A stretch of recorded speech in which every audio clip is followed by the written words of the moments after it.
ang mga kwento ng pag-ibig, kwento ng buhay at kwento ng pag-asa dito sa Barangay Love Stories. Love Stories. Minsan ang isang tao kapag lalong pinagbabawalan ay mas lalong nagnanais na makatikim ng kalayaan. Sa kagustuhang maging malaya, nagiging biktima tayo ng sitwasyong hindi natin napaghandaan. Ikaw kabarangay, anong pangyayari sa buhay mo ang hindi mo napaghandaan?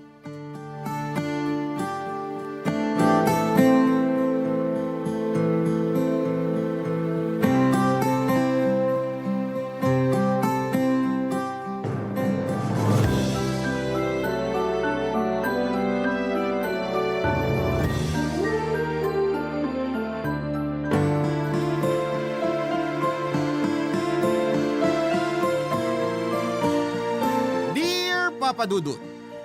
Magandang araw sa inyo, Papa Dudut. Ako po si Nati, 42 years old na sa ngayon at isang single mom.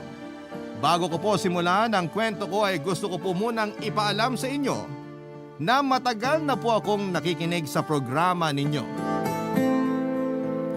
Nagsimula po ako sa pakikinig sa radyo hanggang sa nalaman ko na may mga upload na rin po kayo sa YouTube. At nagla-live airing na rin po kayo araw-araw sa inyong Facebook page sa Barangay LS 97.1. Kaya naman ngayon ay naisipan ko na rin pong sumulat sa inyo para ibahagi ang kwento ko. Papadudot na ulila po ako sa ama noong 15 years old pa lamang ako. Kaya ang nanay ko na ang mag-isang nagpalaki sa akin. Bunso ako sa aming magkakapatid at 3 lamang kami at 2 taon lang ang mga pagitan namin.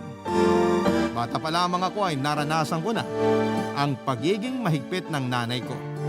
At mas lumala yon noong nawala na si tatay na tanging kakampi ko sa buhay ko. Mula kasi sa tradisyonal na conservative na pamilya si nanay, kaya napakahigpit niya sa aming magkakapatid. Kahit nung nabubuhay pa ang tatay ko ay siya pa rin ang mas nasusunod. Si nanay naman ang namili ng kurso namin sa kolehiyo kaya lahat kaming magkakapatid ay nagtapos ng business administration. Nagkaiba lang kami ng major. Gusto kasi ni nanay na matuto agad kami sa pagnenegosyo dahil yun daw ang mag-aahon sa amin sa kahirapan. Hindi naman po kami yung masasabing talagang mayaman pero dahil madiskarte si nanay ay nabigyan niya kami ng magandang buhay kahit siya lang ang mag-isang nagtataguyod sa amin. Ginamit po ni nanay ang minana niyang lupa sa mga yumaon niyang magulang at yung perang naiwan ni tatay. Kasama na roon ang sariling ipon niya mula sa tindahan ng karne at bigasan sa palengke para maipagawa ang apartment niya na may 2 palapag. 6 unit na pinapaupahan namin. Yung 3 unit na nasa 2nd floor ay pinalagyan niya ng 3 double deck bed para gawing bed space for rent. Marami rin kasing eskwelahan na malapit sa area namin kaya karamihan sa mga bed spacer doon ay mga estudyante. Papadudot kahit sa mga nakakarelasyon namin ay kontrolado rin ni nanay. Hindi sapat sa kanya yung may maayos na trabaho lang. Mas gusto niya yung masasabing successful na sa buhay o di kaya ay galing sa may kayang pamilya ang mapapangasawa namin. Ang kaso'y taliwas sa inaasahan niyang naging first boyfriend ko. At kahit na hindi naman kami nagkatuluyan, parang buong buhay ko nang dinala ang pagkakamaling yon, Papadudot.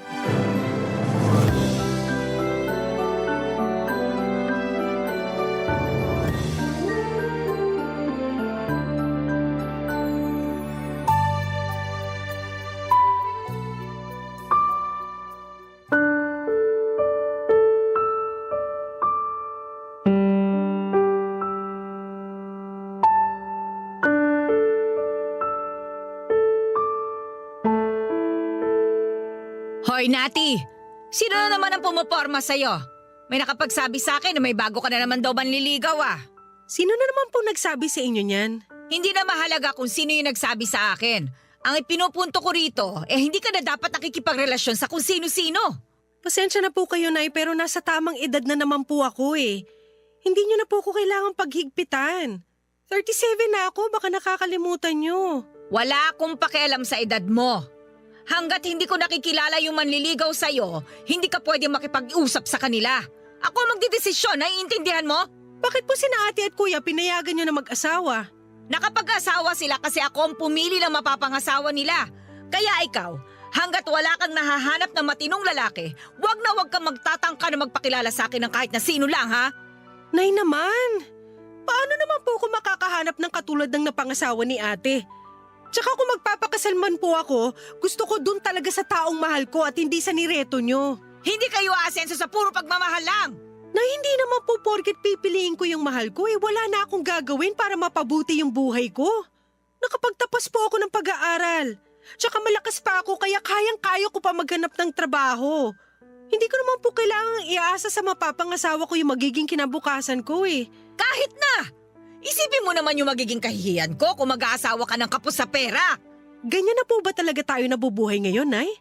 Lagi na nakabase sa sasabihin at iisipin ng ibang tao? Sumunod ka na lang sa gusto ko, Nati. Para sa ikabubuti mo rin yon. At wag kang magkakamaling suwayin ako, ha? Kayang-kaya kitang itakwil bilang anak. At isa pa, kung gagawin mo yon, ikaw pa lang ang pinakaunang susuway sa akin sa pamilyang ito. Hindi mo magugustuhan yung gagawin ko kung sakasakali. Nay naman, parang tinanggalan nyo na kami ng kalayaan. Mas gusto mo bang maging malaya pero naghihikahos ka naman sa buhay? Abay, mag-isip-isip ka! Hindi lahat ng gusto mo makabubuti sa'yo. Marami na akong pinagdaanan sa buhay kaya alam ko kung ano yung sinasabi ko. Kung hindi mo kaya magtiwala sa mga desisyon ko, pwede ka nang umalis. Pero wala kang makukuha sa akin kahit na piso. At wag mo na rin asahan na may pamilya ka pang babalikan. Sobra naman po yun, Nay. Alam ko! Kaya kung ayaw mong maranasan yon, abay magpakatino ka at sundin mo na lang ang gusto ko. May magagawa pa po ba ako? Kahit ano namang paliwanag yung gawin ko, baliwala na sa inyo. Ay buti alam mo, walang ibang masusunod sa pamilyang ito kung hindi ako. Lahat ng meron kayo galing sa akin. Matuto kayong tumanaw ng utang na loob. Sana po, hinayaan nyo na lang kaming tumayo sa sarili naming mga paa, kesa habang buhay kaming magbabayad ng utang na loob sa inyo. Tumigil ka na nga dyan! Asikasuhin mo na lang yung mga apartment. Singilin mo na yung mga nangako magbabayad nung nakaraang buwan. Kapag hindi pa rin nakabayad, palayasin mo na. Hindi yung marami ka pang sinasabi dyan. Wala ka pa namang napapatunayan. Papadudod, sakal na ako noon sa paghihigpit ng nanay ko. Ilang beses ko na rin sinubukang makawala sa kanya pero lagi siyang nagbabanta na itatakwil niya ako bilang anak niya. Nahirapan ako sa sitwasyon ko at hindi ko rin maiwasang makaramdam ng inggit sa mga kabatch ko na may mga sarili ng pamilya. Kahit yung nakarelasyon ko noong college ay kasal na rin. Hindi ko lang maialis sa isipan ko na kung yung kinasal sa kanya, kung ako yung kinasal sa kanya, masaya na sana ako sa pamilyang meron ako. Kaya naman sa sobrang higpit ni nanay ay tumandang dalaga na lamang ako. Sa katagalan ay nasanay na lamang ako na wala akong social life. Hindi na rin ako nakikipag-usap sa mga lalaki para wala nang manligaw sa akin. Umikot na lamang ang buhay ko sa pagtulong kay nanay sa negosyo niya. Taga-asikaso ako ng mga permit, tagabayad ng bills at kung ano-ano pa. Sa madaling salita, ako ang naging kanang kamay ni nanay, Papa Dudut. At kapalit naman noon ay nagde-deposit siya ng pera sa savings account ko. Lahat ng sweldo ko ay nakadirekta na roon para hindi ko magastos. Katwiran niya ay wala naman akong pagkakagastosan dahil provided naman niya ang lahat kaya ipunin ko na lang daw yon. Hindi naman yun problema sa akin dahil tama rin naman si nanay, Papa Dudut. Kung kailan okay na ako sa pagiging single at nakafocus na lang sa kung paano mapapasaya ang nanay ko ay saka ko naman nakilala ang lalaking muling nagpatibok ng puso ko. Walang iba kundi si Jobert, Papa Dudut. Hindi naman siya kagwapuhan pero matangkad siya, moreno at mukhang sanay na sa kahit na anong trabaho. Nung araw na nagkakilala kami ay naghahanap siya ng mauupahan. Sakto naman na naroon ako sa apartment na pinapaupahan namin para magpalinis ng mga bakanting unit. Kaya ako ang nakausap niya, Papa Dudut.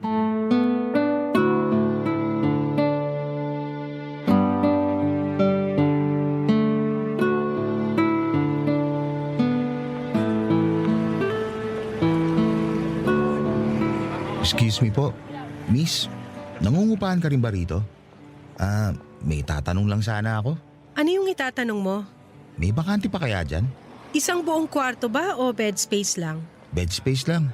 May bakante pa ron sa pinakadulong kwarto. 2 pa yung bakante. Kung gusto mo sa'yo na yung isa. Buti na lang meron dito. Kanina pa kasi ako naghahanap ng mauupahan. May mga nakita naman ako pero masyadong mahal. Bed space lang kasi kaya ng budget ko eh. Magkano ba renta ng mga bed spacer dito? 2.5, kasama na tubig at kuryente. Pero kapag may cellphone ka, laptop o rice cooker, magdadagdag ka. Cellphone lang naman yung meron ako. Add ka ng 100 pesos. Ganun pala rito. Bakit? Namamahalan ka ba sa 100 pesos? Hindi naman. Hindi ko lang inaasahan yung kailangan magdagdag pag may gamit. First time mo maging bed spacer, no? Oo. Galing pa kasi ako ng probinsya. Nagpunta lang ako rito para magtrabaho. Kasama ko nga sana mga tropa ko pero iniwan nila ako eh. Bakit ka naman nila iniwan? Hindi sila natanggap doon sa pinag-a-applyan namin. Yun naman pala eh. Dapat intindihin mo rin sila. Ano pa nga naman ang gagawin nila rito kung wala naman silang trabaho? Hindi pa naman sila bumabalik sa probinsya namin. Magkakasama lang sila naghahanap ng trabaho. Saka matira-matibay na lang talaga kami nito. Bakit naman? Hindi rin kasi ako sigurado kung tatagal ako rito. Kada galaw, kailangan ng pera. Lahat kailangan bilhin. Hindi kagaya doon sa amin sa probinsya. Nasa paligid lang yung mga iluluto namin. Gano'n naman pala eh. Bakit pinili mo pa magtrabaho dito sa Maynila? Kailangan namin ng pera. Nakasangla yung lupa namin. Kaya pala. Magkano bang dala mong pera? 1 month advance, 1 month deposit kasi kami rito. 5,000 lang ang dala kong pera. Pero nabawasan na rin nung pinamasahin namin at ginastos sa pag-a-apply. Kung ganun, pang 1 month deposit na lang yung meron ka? Oo eh. Sana nga pwede yun dito. Kasi kung hindi, maghahanap pa ako ng iba. Pang ilan na ba to sa mga napagtanungan mo? Pang-5 na. Marami ka na palang napagtanungan. Baka gabihin ka na niyan. Pag minalas-malas, aabutin talaga ako ng gabi. At pag mas minalas pa, maghahanap na lang muna ako ng matutulugan sa tabi-tabi. Kakausapin ko na lang yung may-ari nitong paupahan. Pwede na siguro yung 1 month deposit. Basta pag sumahod ka na, ibigay mo yung 1 month advance ha. Kakilala mo ba yung may-ari? Hindi na mahalaga kung kakilala ko o hindi. Ang mahalaga, may matutuluyan ka na. Hintayin mo na lang na matapos yung paglilinis dun sa kwarto sa dulo. Tapos pwede ka nang pumasok dun. Eto nga pala yung bayad ko. Sigurado ko bang ikaw na bahala? Alam mo, pasalamat ka kasi ako yung natsyempohan mo. Hindi ka dapat basta-basta nag-aabot ng pera rito kahit mukha pang katiwa-tiwala yung kausap mo. Dapat manigurado ka muna. Maraming manloloko dito sa Maynila. Kahit saan naman marami niyan eh. Pero ang gaan mo kasi kausap kaya alam ko mapagkakatiwalaan ka. Sambola ka pa. Hindi kita binobola, miss. Totoo yung sinasabi ko. Nati ang pangalan ko. Ako naman si Jobert. Ano nga pala yung trabahong ina-applyan mo? Sa housekeeping. Janitor ako sa hotel. Janitor ka pala. Saan nga pala yung probinsya nyo? Taga-Samar ako. Taga-Samar ka pa tapos dito mo naisip mamasukan sa Maynila? Inaya kasi ako ng mga kaibigan ko. Sabi, mas marami daw mapapasukan trabaho rito. Pero ang ending, iniwan ka naman nila. Nasaan na ba yung mga kaibigan mo ngayon? Naghahanap pa sila ng trabaho. Nagkahiwa-hiwalay na kami nung sinabi kong natanggap ako. Parang sumama pa nga loob nila sa akin eh. Ayaw mo bang sumama sa kanila? Gusto pero natanggap na ako sa ina-applyan namin eh. Baka matagalan pa ako makahanap kung sasama ako sa kanila. Paubos na yung budget ko. Sa bagay, gets naman kita dyan. Tama lang din naman yung ginawa mo. Importante na magkaroon ka kagad ng trabaho kasi hindi ka makakasurvive dito nang wala kang pera. At wala akong matutuluyan kaagad kundi dahil sa'yo. Kaya maraming salamat ha. Ang ganda-ganda mo na, ang bait-bait mo pa. Bolero. Hindi ka ba naniniwala na maganda ka? Mas mabuti pa, puntahan mo na yung kwartong tutuluyan mo. Siguro naman tapos nang linisin yon. Mamili ka na ng pwesto kasi mamaya parating na yung ibang bed spacer. Bakit alam mo yun? Siyempre, matagal na ako rito. Teka, saan ba yung kwarto mo rito? Secret. Sige na, may lakad pa ako. Bahala ka na dyan ha. Salamat ulit ha.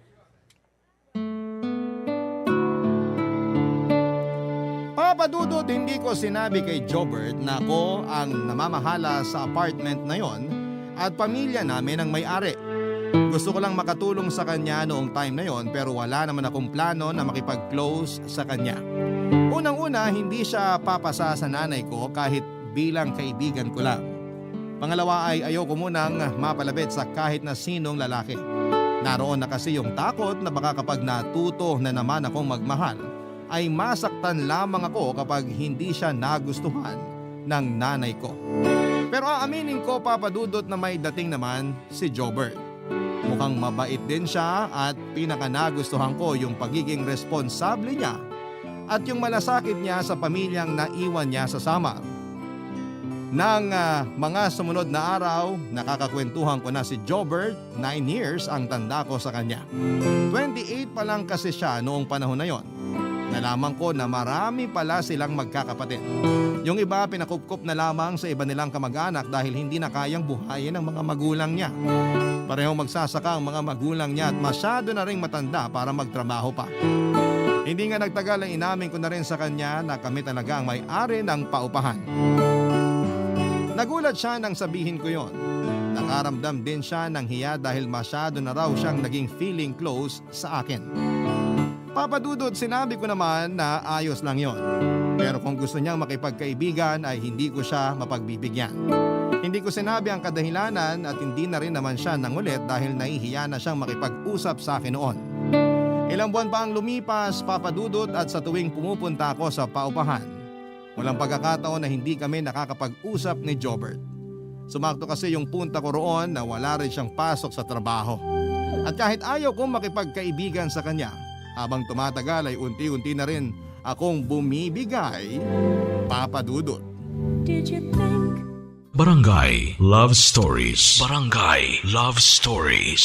Papa Dudut, simula nang lumambot ako kay Jobert ay pumayag na akong maging magkaibigan kami. Bagamat alam ko na sigurado magagalit ang nanay ko. Ibinigay ko sa kanya ang number ko at tuwing gabi kami ang madalas na magkausap. Tumatawag pa nga siya minsan. Yung biruan namin at masayang kwentuhan ay inaabot pa ng hanggang madaling araw. Papa Dudut, kahit malapit na kami ni Jobert sa isa't isa ay hindi ko pa rin hinahayaan na humigit pa roon ang samahang meron kami. Wala kasi noong madalas na kaming nakakapag-usap ay napansin ko na mas nagiging sweet na rin sa akin si Jobert. Batid ko na hindi normal sa magkakaibigan lang ang mag-update sa ginagawa ng isa't isa.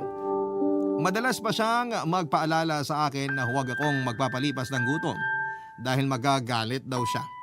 Corny mang pakinggan, pero kilig na kilig ako sa ganong galawan niya noon. Pero tuwing naiisip ko si nanay ay bigla na lang akong nawawala ng gana. Itinigil ko ang pakikipag-usap kay Jobert. Hindi na ako nag-reply sa mga text message niya at hindi ko na rin sinasagot ang mga tawag niya kahit paulit-ulit pa niyang ginagawa yon. Tuwing pumupunta naman ako sa apartment ay itinataong ko na lamang na may pasok siya. Pero noong huling punta ko, Papa Dudut, ay hindi ko akalain na naroon pala siya kaya hindi na ako nakaiwas pa.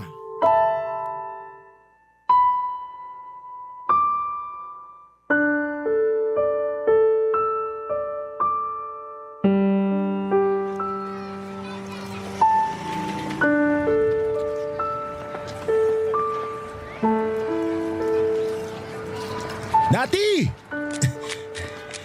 Ano bang kailangan mo? Iniiwasan mo ba ako? Hindi kita iniiwasan. Ano bang pinagsasasabi mo dyan? Hindi ka na nagre-reply sa mga text ko. Pati tawag ko, hindi mo na rin sinasagot. Busy ako sa trabaho. Maraming pinapaasikaso sa akin si nanay. Kahit sa gabi, Pagod na ako ng ganong oras kaya hindi na ako nagsiselfone. hindi ako naniniwala. Iniiwasan mo lang talaga ako. Ano naman kung hindi ako sumasagot sa tawag mo o nagre-reply sa mga text mo? Wala naman akong obligasyon na gawin yon. Hindi mo ako girlfriend. Akala ko ba nagkakamabutihan na tayo? Huwag ka ngang assuming. Natuwa lang ako sa'yo noon kaya madalas tayo magkausap. Alam kong hindi ka nagsasabi ng totoo. Sinasabi mo lang yan para layuan na kita. Eh ano naman kung ganun nga? Sabi ko na nga ba eh. Inaasahan ko na rin naman na gagawin mo to nung nalaman ko na may kaya yung pamilya mo. Nakakahiya nga naman kung makikita ka nakikihalubilo sa isang janitor na kagaya ko. Walang kinalaman sa trabaho mo yung pag-iwas ko. Baka dahil sa itsura ko. Hindi rin. Eh ano? Sabihin mo naman sa akin kung bakit. Wala akong kailangang sabihin sa'yo. Bumalik ka na ron sa kwarto nyo. May lakad pa ako. Gusto kita, Nati. Gustong gusto kita. Huwag mo naman ako iwasan. Gusto lang kita makausap. Yun na lang yun, nagpapasaya sa akin ngayon. Kahit gusto mo ako, hindi pwede maging tayo. Iba yung gusto kong lalaki. Hindi ikaw.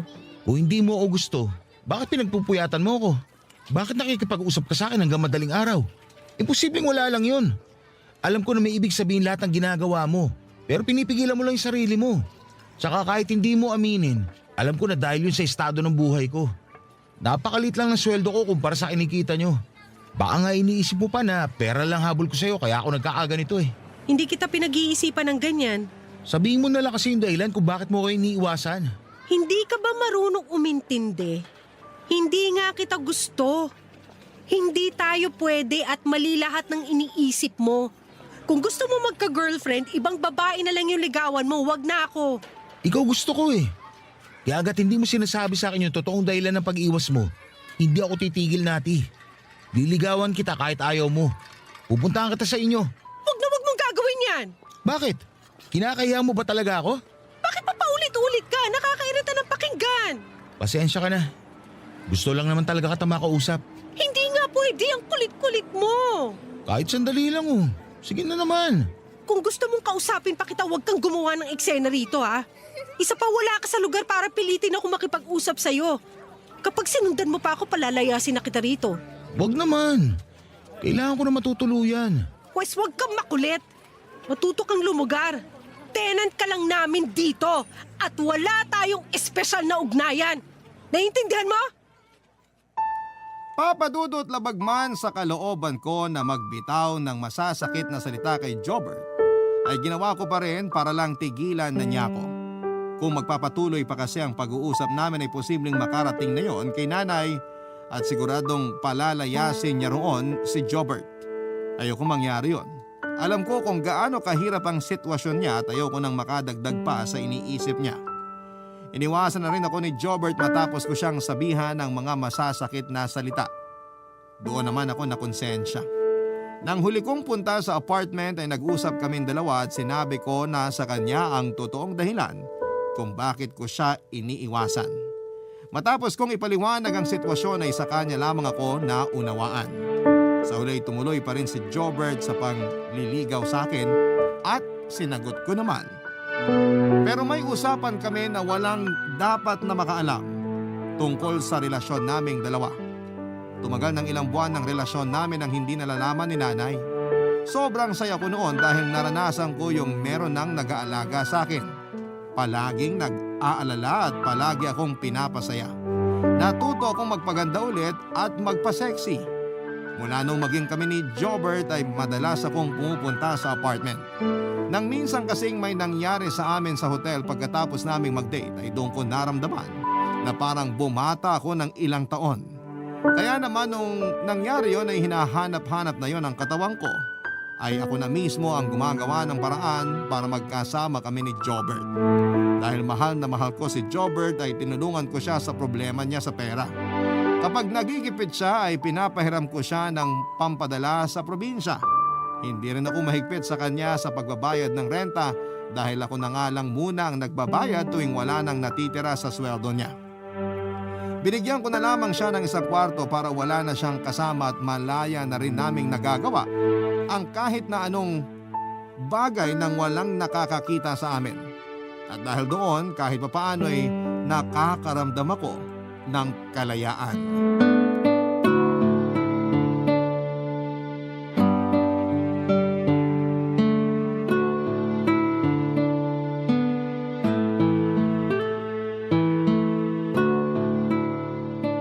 Mahal, kailangan ko nang umuwi.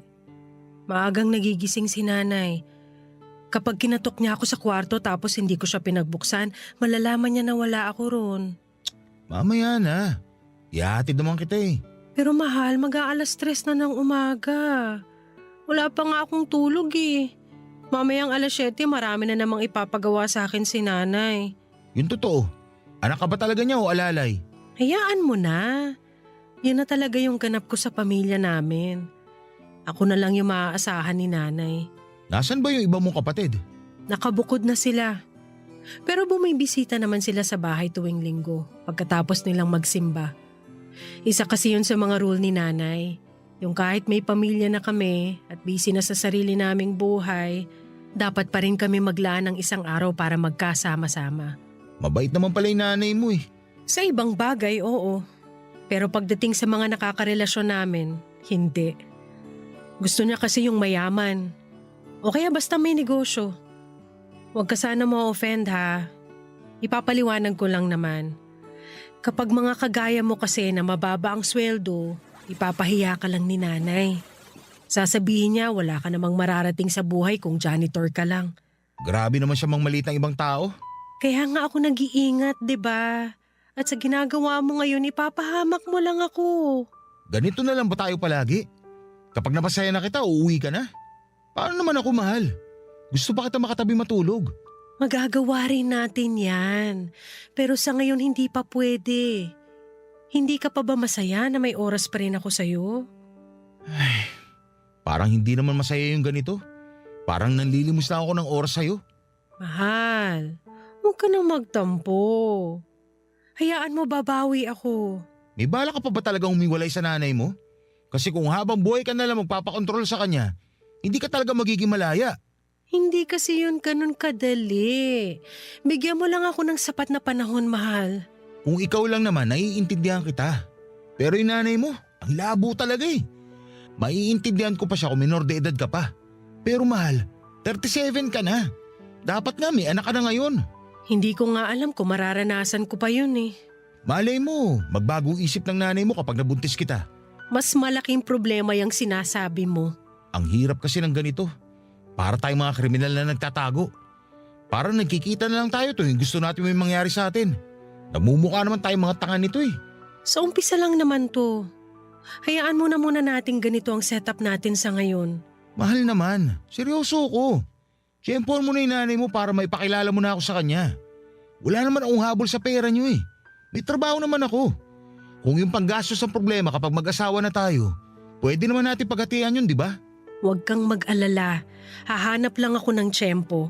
Masasabi ko rin to sa nanay ko. Pero sa ngayon, konting tiis muna, ha? Ano pa nga ba magagawa ko? Wala naman eh. Sige na, magbihis ka na. Ihahatid na kita sa inyo.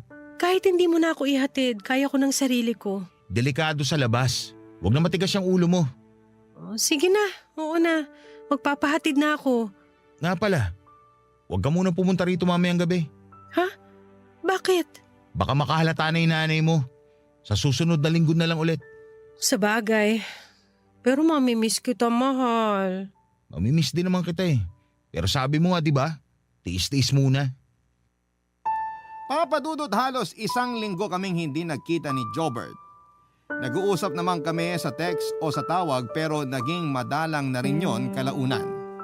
Gayunpaman kahit ramdam ko na medyo lumalayo na sa akin si Jobert ay hindi ako nag-isip ng kung ano-ano. Iniisip ko na lamang na para sa ikabubuti ko rin ang ginagawa niya. Madalas na kasi siyang nag-overtime sa trabaho kapag wala naman siyang pasok ay umi-extra siya bilang labor sa panibagong apartment na pinagagawa ni nanay. Makalipas nga ang mahigit isang linggo ay doon na ako nakaramdam ng pagkahilo at nakakaranas pa ako ng pagsusuka tuwing umaga. Kahit na hindi pa sigurado ay malakas ang hinala ko noon na buntis ako at nakumpirma ko rin naman yon, papadudot. Magkahalong saya at takot ang nararamdaman ko ng mga oras na yon. Pero para hindi ako ma-stress ay mas pinili ko na lamang na ma-excite dahil sa wakas ay magkakaanak na ako. Umasa ako na baka sakaling yun na ang makakapagpalaya sa akin sa nanay ko. Kaya naman noong araw ding yon ay pinuntahan ko si Jobert sa paupahan para sabihin ang tungkol sa magiging anak namin. Pero sa halip na ma-excite ako sa ibabalita sa kanya nang makarating ako doon ay halos manginig ako sa galit sa naabutan ko sa kwartong tinutuluyan ng boyfriend ko, papadudot. Barangay Love Stories. Barangay Love Stories. Papadudot, buo na po ang desisyon ko na sumama na lamang kay Jobert para makabuo na kami ng sarili kong pamilya. Baka kasi sa ganung paraan ay mapatunayan ko sa nanay ko na mali lahat ng mga iniisip niya at kaya kong mabuhay nang hindi umaasa sa kanya. Pero naisip ko rin na kapag itinakwil niya ako, mauuwi lang sa wala lahat ng pinaghirapan ko. Kahit mga kapatid ko ay wala nang magagawa pa roon kapag nagkataon. Hindi ko na sila makakasama o makakausap man lamang. Ganon katindi ang pagkontrol ni nanay sa mga buhay namin. Kahit matatanda na ang mga kapatid ko ay napapasunod pa rin niya. Habang nasa daan papunta sa paupahan, yon ang laman ng isipan ko. Mas makakapag-isip-isip ako kaya nabuo ko na ang desisyon ko na sumama na lamang kay Jobert. Kumpara naman ang inaalala niya ay malaki-laki na rin naman ang ipon ko. Kaya medyo nakampante pa ako.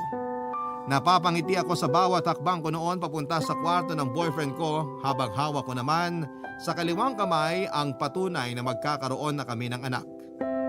Naabutan ko pong nakabukas ang pinto kaya hindi na ako kumatok pa. Nagdahan-dahan pa ako noon sa pagpasok para masurpresa si Jobert dahil mahigit 1 linggo na kaming hindi nagkikita. Pero nakakailang hakbang pa lamang ako ay halos hindi na ako makagalaw nang maabutan si Jobert na abalang-abala sa babaeng kausap niya sa video call. Lalo na nang marinig ko ang pinag-uusapan nila. Sunod-sunod ang pagtulo ng luha ko noon habang pinapakinggan kung paano ako laitin ng lalaking akala ko ay mahal ako. Pero ang mas masakit pa roon, yung babaeng kausap niya ay walang iba kundi yung kakilala kong masahista, Papa Dudut.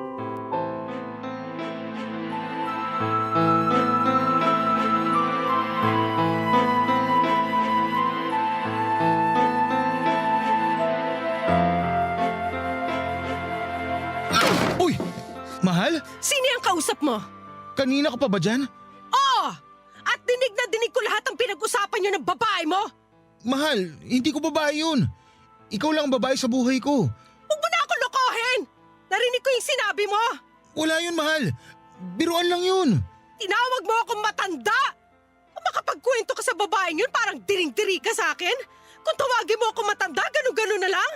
Parang di ka nakikinabang sa akin ah! Hindi naman ikaw yung pinag-uusapan namin. Ano ka ba?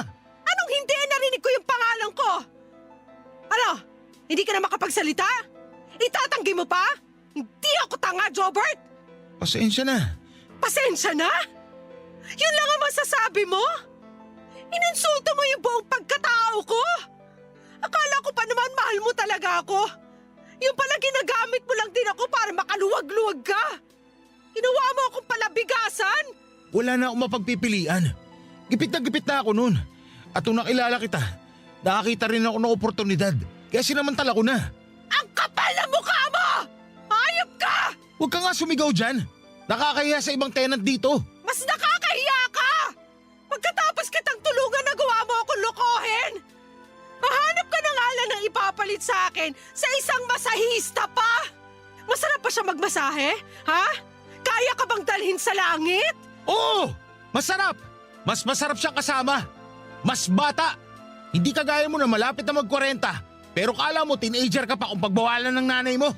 Sa tingin mo, may mararating ka kung sunod-sunura ka lang naman sa nanay mo mata pobre? At ikaw, sa tingin mo, may mararating ka sa pagiging mayabang na janitor? Kapal na mukha mo? Buti sana kung napakabuti mong tao eh. Bilib na sana ako sa'yo. Dahil sa mga kinuwento mo, pero sigurado ako na inimbento mo lang din lahat yon para makakuha ka ng pera sa akin! Kung sabihin ko nga na hindi totoo lahat ng yun, may mababago pa ba? Wala na, di ba? Hindi pa rin kita mahal at hindi pa rin kita magugustuhan. Hayop ka! Demonyo ka talaga! Hayop na kung hayop pero nakakasawa ka na. Matagal na ako nagtitiis sa'yo matanda ka. Akala mo ba? Nag-e-enjoy talaga ako tuwing pupunta ka rito gabi-gabi? Nagtitiis lang ako kasi kailangan ko ng pera. Pero ang totoo, sukang-suka na ako sa'yo. Kahit anong paganda pa yung gawin mo, amoy langis na panghilot ka. Wow! Parang luging-lugi ka pa sa akin ah. Ha! Para sabihin ko sa'yo, tinitiis ko lang pero amoy tulok ka, tanga. Hindi kita pinupuna kasi mahal kita. Pero ngayong alam ko na yung ugali mo, pareho lang pala sa pagkatao mo. Mabaho! Pati laway mo malansa! Mas malansa pa sa ihi ng kambing, buisit ka! Ang sakit mong magsalita. Masakit kasi totoo! Kung magkakasakitan lang din pala tayo, mas mabuti pa maghiwalay na tayo. Mas mabuti pa nga! Pero bago yun, magbalot-balot ka na ng mga gamit mo kasi palalayasin na kita rito! Ano? Bakit? Ano bang inaasahan mo? Patitirahin pa rin kita rito pagkatapos ng ginawa mo? Bobo ka ba? Kapal mo naman! Ako nagbabayad ng renta mo! Kaya paalisin kita rito kung kailan ko gusto! Magbabayad naman ako eh. Kahit maging bed spacer na lang. Wala! Anong bed spacer, bed spacer? Nakuha mo pang mamili! Malis ka na! Bilisan mo mag-empake ng mga gamit mo! Pauupahan ko agad tong kwarto! Baka naman pwedeng bigyan mo pa ako kahit 1 buwan lang. Ano to, gaguhan? Ha? Humihirit ka pa talaga ng 1 buwan? Kapal talaga ng apag mong kumag ka? Wala! Hindi na ako maaawa sa isang oportunista kagaya mo! Umalis ka na rito! Dati naman. Kahit Kung isang... ka tumira sa babae mo, wala ka ng lugar dito!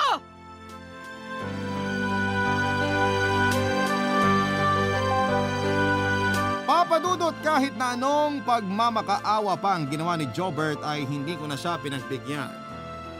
Napakasakit kasi ng ginawa niya sa akin, napaniwala niya ako na mahal niya ako at desidido na siyang bumuo ng pamilya pero kagaya lang din pala siya ng ibang lalaki na pinopormahan ako. Pera lang ang habol nila. Wala nang nagawa si Jobert nang sapilitan ko siyang pinalaya sa paupahan namin. Hindi ko na siya siningil sa mga utang niya. Ang gusto ko lang noon ay hindi ko na siya makita pa. Pero kahit na nakalis na siya sa apartment namin ay problemado pa rin ako noon kung paano itatago kay nanay ang pagbubuntis ko. Nung hindi pa malaki ang tiyan ko ay hindi ko pa masyadong inaalala si nanay. Pero nung medyo lumalaki na, nakahalata na rin siya.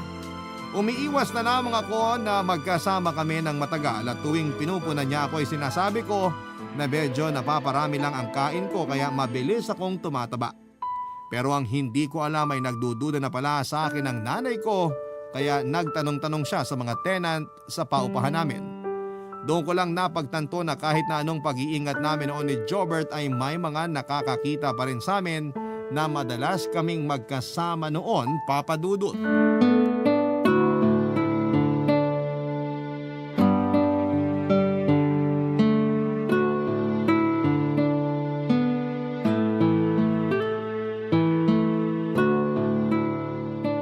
Nati, napapansin ko talaga na parang nagkakalaman ka ah. Napaparami lang po ang kain, Nay. Nung nakaraan niyo pa po pinupuna tong katawang ko. O akala ko ba'y nagda-diet ka? Puro paganda at pa-sexy ka nga nitong nakaraan tapos biglang nagpapataba ka ngayon? Parang hindi naman yata ka panipaniwala. Marami lang po talaga akong gustong kainin. Tsaka nakaka-stress din naman po yung ginagawa ko araw-araw kaya binabawi ko na lang sa pagkain. Sigurado ka ba na pagkain lang yan? Ano po bang ibig niyong sabihin? Iba kasi yung taba ng kain lang ng kain. Yung sayo kasi iba eh. Parang umuumbok yung tiyan mo. Kasama naman po talaga sa pagtaba yun, Nay. Nagkakabilbil na din po ako. Hindi ka pa rin ba aamin? Ano naman po nga aminin ko? Binigyan na kita ng pagkakataon para umamin sa akin, Nati. Pero wala eh. Pinili mo pa rin magsinungaling kahit na alam ko na yung totoo. Hindi ko po alam ang sinasabi niyo. Hindi mo alam? Ha! Hindi mo kilala si Jobert? Yung dating bed spacer na pinalipat mo sa kabilang kwarto? Ha? Paano niyo nalaman yan? Palagi ako may paraan. Kaya alam ko kapag nagsisinungaling ka o hindi. Buntis ka, hindi ba? At yung Jobert na yon ang ama ng dinadala mo. Ano naman po kung buntis ako? Nasa tamang edad na po ako para magkaanak. Pero disgrasyada ka! Iniwan ka na nung nakabuntis sa'yo. Buti sana kung napakatinong lalaki at may kaya man lang sa buhay. Pero kaya ka nga nangungupahan eh. Walang pera. Baka nga pinatulan ka lang no para makalibre siya ng renta. At ikaw naman, utu-utu kang boba ka. Sabik ka sa lalaki kaya pumatol ka kahit na... Sige po! Ako na yung mali. Pasensya na po kayo pero tama pa yung sinasabi nyo. Sabik na sabik ako sa lalaki. Gustong-gusto ko na magkaasawa at magkaroon ng sariling pamilya para makalaya na sa inyo. Nakakasakal na kayo eh. Kaya pumatol ka sa isang patay gutom at mukhang pera? Baka gusto nyo na rin pong idagdag yung manloloko at manggagamit. Sabihin nyo na po lahat. Ipamukha nyo pa na nagkamali ako. Ipamukha niyo na wala na akong ginawang tama buong buhay ko! At sa huli, tama pa rin kayo! Palagi na lang akong mali sa paningin niyo! Kita mo na? Kaya kita pinaghihigpitan kasi alam ko na hindi lahat ng lalaki ay mapagkakatiwalaan. O, tingnan mo yung pinatulan mo. Binuntis ka lang pero iniwan ka rin. Kung kailan ka naman tumanda ha, tsaka ka pa naman mas lalong naging tanga sa pagpili ng mapapangasawa. Wala na po ako magagawa, Nay. Ginamit niya lang ako. Kasalanan ko na nagpaloko ako sa kanya. Akala ko mahal niya ako. Pero mas pinili niyang sumama dun sa masahista niya. At ikaw rin yung nagpapapunta ng masahista sa kwarto niya. Hindi ba? Oo, di kasalanan mo nga talaga. Kung nakinig ka lang sana sa akin, hindi mangyayari sa'yo yan. Sorry po, Nay. Nagkamali po ako. Sana nga po nakinig na lang ako sa inyo. O ano bang plano mo? Gusto mo bang ipalaglag yung bata? Nay, wala po siyang kasalanan. Hindi siya dapat madamay sa mga maling desisyon ko sa buhay. Palalakihin ko po siya na maayos kahit wala siyang ama. O ikaw ang bahala. Basta kargo mo yan. Magsikap ka para matustusan mo yung pangangailangan ng anak mo. Opo, Nay. Ako na pang bahala sa anak ko. Wala na naman tayong magagawa eh. Naandyan na yan.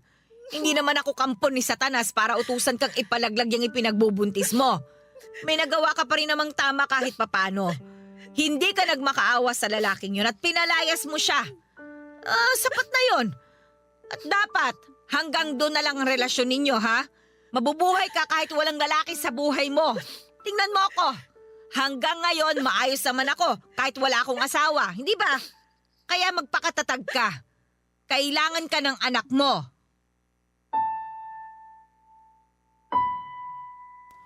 Papadudot na paluha ko sa mga sinabing yon ni nanay.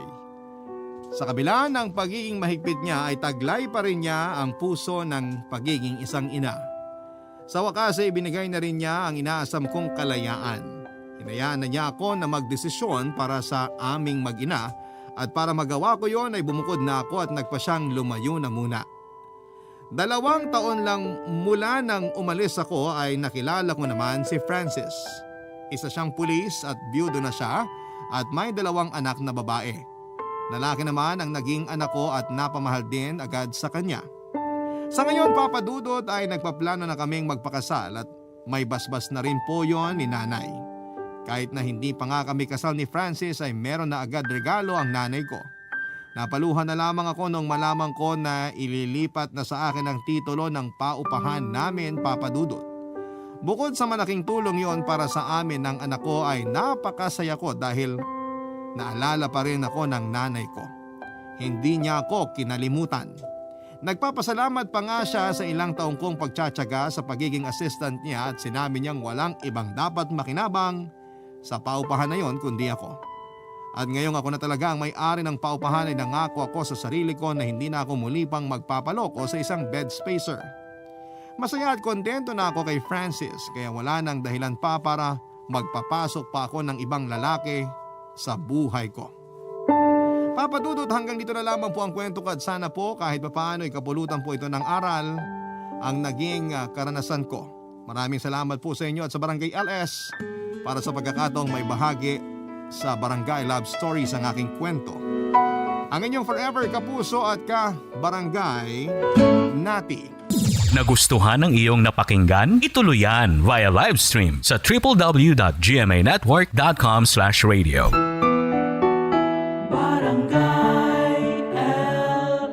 In Mega Manila, 97.1. Forever! Ang mga kwento ng pag-ibig, kwento ng buhay, at kwento ng pag-asa dito sa Barangay Love Stories. Love Stories.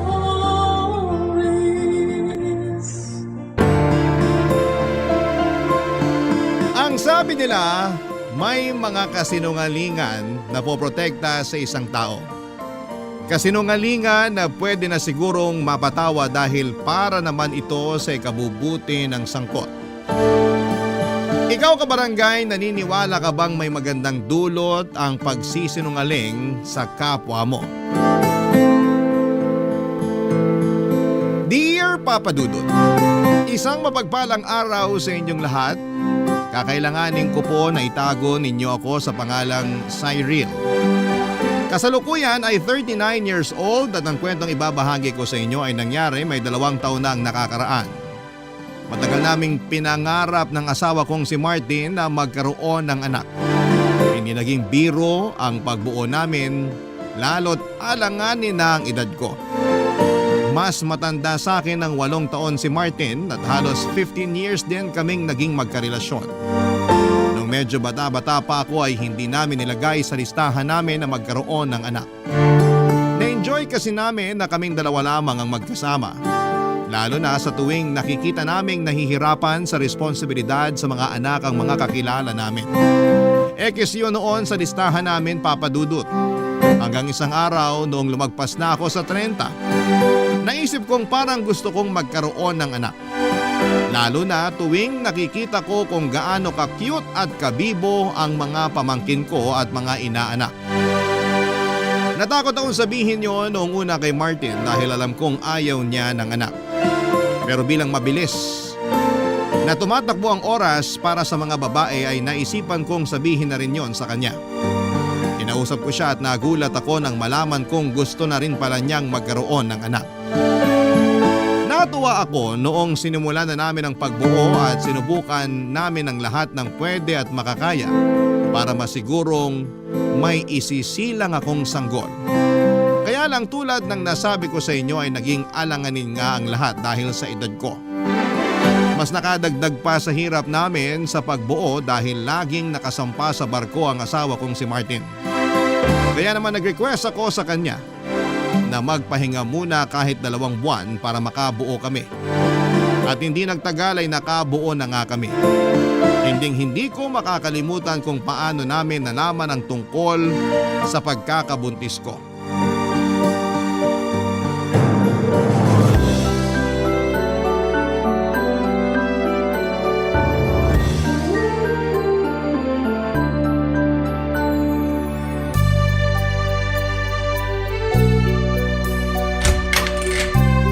Martin, busy ka? Inaayos ko lang tong zipper ng maleta ko. Oo nga pala. Sasampa ka na pala ulit sa barko next week. Oh, huwag ka na malungkot. Babalik din naman ako bago magpasko. Alam ko naman. Sanay naman ako na lagi kang wala. Parang papunta ka na sa panunumbat na may halong toyo yan ah. Ewan ko ba? Nung isang araw pa ako tinutoyo. Huwag ka mag-alala. Magmamaasim ako na parang suka. Para perfect match tayo. Uy, huwag ka na malungkot ha. Pati ako nahahawa na sa'yo eh. Sorry kung nadamay kita sa mood ko. Bagsak lang talaga yung emosyon ko ngayon. Gusto kong sisihin yung full moon. Pati buwan na nananahimik sa langit pag didiskitahan mo. Ayos lang yon. Mabilis lang ang araw. Magugulat ka na lang. Nasa tabi mo na naman ako. Hindi lang naman kasi pag-alis mong kinalulungkot ko eh. Alam ko. Sorry ha. Ba't ka nagsusorry? Hindi mo naman kasalanan kung bakit hindi tayo nakabuo habang nakabakasyon ka. Feeling ko kasi nadala ko ng pressure sa maikling bakasyon ko na makasama ka. Tapos kailangan makabuo ka agad tayo bago ako sumampa. Kaya siguro naging mahina yung alaga ko. Hindi nakapag-perform ng maayos. Huwag ka nga. Nag-level up nga yung performance mo eh. Ako nga tong mukhang hindi nakahabol. Kaya siguro hindi tayo nakabuo. Wala na lang sisihan. Nag-enjoy pa rin naman tayo kahit talo. Babawi tayo pag babako ulit ng barko, okay? Okay. Gusto mo tulungan kita sa maleta mo? Alam mo, kailangan ko nga ng tulong mo. Pwede bang paikuha yung toolbox sa garahe? Sige. May iba ka pang papakuha? Palambing na rin ng orange juice na maraming ice. Saka kung may natira pang pandesal kaninang umaga. Okay lang? Ikaw pa ba? Thank you, mahal. O sige, iinitin ko na yung pandesal at saka… Oh, okay ka lang, mahal? Okay lang. Medyo nahilo lang bigla. Sa puyat siguro to kagabi. Sabi kasing wag nang tapusin yung pinapanood mo kay drama kagabi. Ako na lang kukuha ng toolbox sa garahe. May gusto ko bang kainin? Didiretso na rin ako sa kusina. Pakuha na lang ng tubig tapos damihan mo ng ice. Mala. Kailan ka pa uminom ng tubig na may ice? Para akong naglalaway sa yelo eh. Hindi ko alam. Puyat yan. Sige, kukuha na ako. Ano gusto mo ipares sa tubig na may ice? Gusto mo nung natirang spaghetti natin kagabi? Ayoko nun. Nasusuka ako doon. Ha? Halos na kalahati mo nga niluto mo spaghetti kagabi ha. Tapos ngayon nasusuka ka? Ewan, parang bigla akong nasusuka. Nasusuka ako kapag naaalala ko yung amoy at kulay ng spaghetti. Naumay ka siguro tapos nakadagdag pa yung puyat mo. Para ka namang doktor niyan. Kulang na lang resetahan mo ako ng gamot. Kung may re-reseta man ako sa'yo, dalawa lang yun. Yakapsul at Kispirin. Yak! Ang luma ng banat ah. Pengi naman ng Kispirin dyan oh. Parang sasakit tong ulo ko eh. Sige na nga. Oh, pati sa bibig ko, umay ka na rin ba? Hindi ko alam. Sandali. Pupunta lang ako ng banyo. Cyril? Okay ka lang ba? Okay lang. Sabi ko na eh. Buntis ka na. Kinabigla ko talaga ang huling sinabi ni Martin. Buntis ako. Paanong nangyari? Nakailang beses akong gumamit ng pregnancy test pero lahat negative. Tapos nung sinukuan ko na ang pag-check ay bigla namang sasabihing nakabuo na kami. Hindi ko na maintindihan kung bakit lagi na lamang kaming ginugulat ng tadhana. Kinabukasan, nanginginig ako noon na nagbukas ng pregnancy test kit at makalipas lamang ang ilang minuto matapos kong gamitin ay nakumpirmang tama ang hinala ni Martin. Napalundag kaming pareho sa sobrang tuwa. Hindi talaga namin inakala. Kung kailan naman paalis na siya ay saka humabol ang magandang biyaya. Iba talaga kapag sinurpresa ka ng tadhana. Magugulat ka talaga at aapaw ang saya. Hindi na namin naayos ang maleta ni Martin at nag-celebrate kami kaagad. Lumabas kami ng bahay para kumain sa paborito naming resto at saka pinag-usapang muli ang biyayang natanggap namin. Napakasaya namin. Kung alam nyo lang, walang kasing saya. Ilang taong kaming sumubok na makabuo at lahat ng mga taong yon ay napuno ng pagkadismaya dahil lahat ng test ay negative. Nakadagdag pa sa pressure ng mga kakilala namin na panay ang tanong kung kailan kami makakabuo para makarelate na raw kami sa mga kakilala naming pamilyado na. Lahat naman ay sinubukan namin pati na nga ang mga pamahiin at pagsayaw sa ubando. Ginawa namin yon. Ganon kami kasabik na magkaroon ng anak. Akala namin kaming dalawa na lang talaga sa mundo ang magkakasama ni Martin at sinusubukan na naming tanggapin yon. Tapos isang araw, nakarating na sa wakas ang magandang balita bago kami tuluyang sumuko. Pinadalahan na kami ng anghel sa aking sinapupunan. Nadagdagan na naman kami ng dahilan para lumaban pa araw-araw. Naging inspirado na kaming pareho lalo na si Martin na mas ginanahan sa pagtatrabaho. Mula nung nakasampa na siya sa barko, Papa Dudut.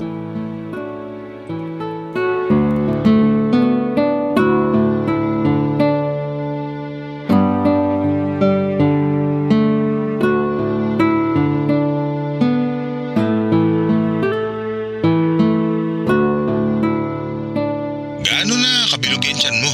Wala pa akong 2 buwang buntis. Hindi pa to bibilog agad. Sorry, na-excite lang. Kanina pa kasi dumadaan sa newsfeed ko sa Facebook yung mga mauumbok na tiyan ng mga buntis. Nainggit ako. Nainggit ka? Eh di pabilugin mo rin yung tiyan mo para magmukha kang 9 months everyday. Grabe ka naman sa akin. Gusto ko, sa'yo yung bubilog. Excited akong hawakan yung tiyan mo kapag lumaki na. Habang buo yung bilog ng gusto. Yung magmumukha akong manghuhula na humihima sa bolang kristal. Ganun ang gusto ko. Ginawa mo pa talagang bolang kristal ang tiyan ko? Maghintay ka. Malapit na to. Baka makipagkompetensya pa ako sa pakwan sa pagiging bilugan. May insecure sa'yo lahat ng bilog na prutas pag nangyari yun. Baka nga ikaw to ipatong sa mesa bilang bilog na pampaswerte sa bagong taon. Kung ano-ano na lang nai-imagine mong itsura ng tiyan ko ha. Hindi ko mapigilan eh. Bago ako matulog, lagi kong ini-imagine na magkasama na tayong dalawa. Tapos, kinakamot ko yung ibabaw ng tiyan mo. Lalo na yung uusling pusod mo. Ha? Bakit naman uusli ang pusod ko? Normal daw kasi yun sa mga buntis. Huwag ka mag-alala. Mahal pa rin kita kahit kasing laki na ng chiko yung pusod mo. Kinakabahan naman ako sa pusod ko. Gusto ko lubog pa rin to. Hayaan mo na. Ilang buwan lang naman nakalitaw yung pusod mo. Pagkatapos nun, konting exercise lang siguro. Lulubog na ulit yan. Pwede na ulit pasukan ng mga dumi. Ang saya mong nilalait yung tiyan at pusod ko ha. Hindi kita nilalait. Kung alam mo lang kung gaano ka-sexy yan sa imagination ko. Naku lang talaga. Kahit buntis ka, kakalabitin kita. Hoy! Huwag naman masyadong malakas ang boses mo dyan. Baka marinig ka ng mga katrabaho mo. Isipin nila, Gina lang ako sa kalabit anytime. Hayaan mo sila. Masaya ako eh. Ako rin naman, masaya. Sobrang saya. Para akong lumulutang ngayon sa totoo lang. Hoy, baka naman nasusobra ka na sa pag-inom ng mga gamot ha? Kaya pakiramdam mo, lumulutang ka na. I-check mo mabuti yung reseta. Baka mamaya, pusod mo na yung lumulutang-lutang dyan. Hindi pa rin talaga tayo tapos sa pusod ko, no? Ang sinasabi ko lang, mag-ingat ka sa mga iniinom mong gamot. Mahirap na. Lalo't first time mo magbuntis. Ayoko mapahama kayo ni baby. Okay lang kami. Huwag kang mag-alala dyan. Ilang beses kong kinausap yung doktor ko tungkol sa mga nireseta niyang gamot. Nirecord ko pa nga sa phone yung mga sinasabi niya para lang siguradong mabalikan ko kapag may nakalimutan ako. Okay, maganda yon. Maging maingat kayo dyan habang wala ako ha. Araw-araw akong tatawag sa'yo para kunwari, nasa tabi niyo lang ako. Nalungkot naman ako bigla. Huwag ka nang malungkot. Hindi yan maganda sa anak natin. Dapat happy lang, okay? Ang saya lang kasi kung kasama kita ngayon dito sa Pinas habang nagbibilang ng araw kung kailan bibilog yung tiyan ko. At kung kailan uusli yung pusod mo. Nakakainis, panira ka talaga. Basta, uuwi ako kagad pag pwede na. Sabi ko nga nung nakaraan, di ba? Mabilis lang lilipas ang araw. Hindi mo mamamalayan, pababa na naman ako ng barko at pauwi na ulit sa'yo. Gusto ko yan. Hihintayin kita. Umuwi ka kaagad ah. Uuwi talaga ako kaagad. Lalo ngayon na may dagdag na akong dahilan para umuwi. Ang baby natin? Yung pusod mo. Nakakainis to!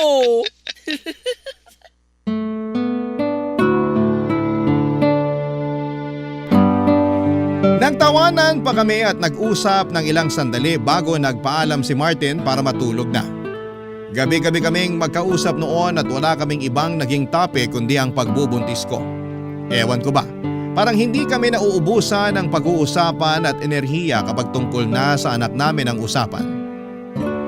Lalo na si Martin, kahit madalas pagod siya kapag nakakausap ko.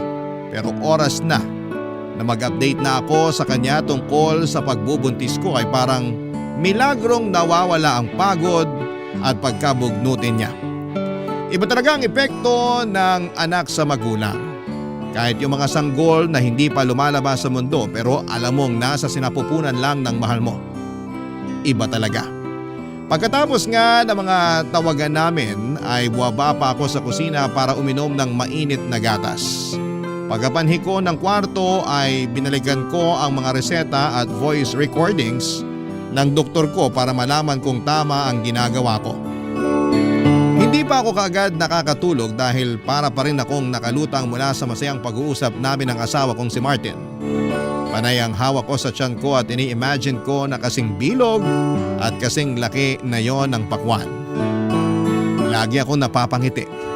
Hindi na ako makapaghintay. Kahit ang pagpusli ng pusod ko ay nakapagdulot ng kasabikan sa akin. Lahat ng magpapakita na buntis ako ay gusto ko. Kahit na hindi pa magmukhang kaaya-aya ang itsura ko sa mga tao ay wala akong pakialam. Wala na ako ibang pakialam maliban sa bubuuin naming pamilya ng asawa ko. Sa tuwing nagbumuni-muni ako ay hindi magtatagal ay makakaramdam na ako ng antok. Isang madaling araw ay bigla akong nagising dahil sa kakaibang pananakit ng tiyan ko. Napabangon ako at nakiramdam. Hindi ko mapigilang mapangiwi sa sobrang sakit. Dinampot ko ang cellphone ko para tawagan si Martin nang bigla kong maramdaman, Papa Dudut, ang mainit na likido na dumadaloy sa aking hita. Dinudugo ako, Papa Dudut. Barangay Love Stories. Barangay Love Stories. Nakunan ako. Nakumpirma ko yon nang mag-isa akong pumunta sa ospital.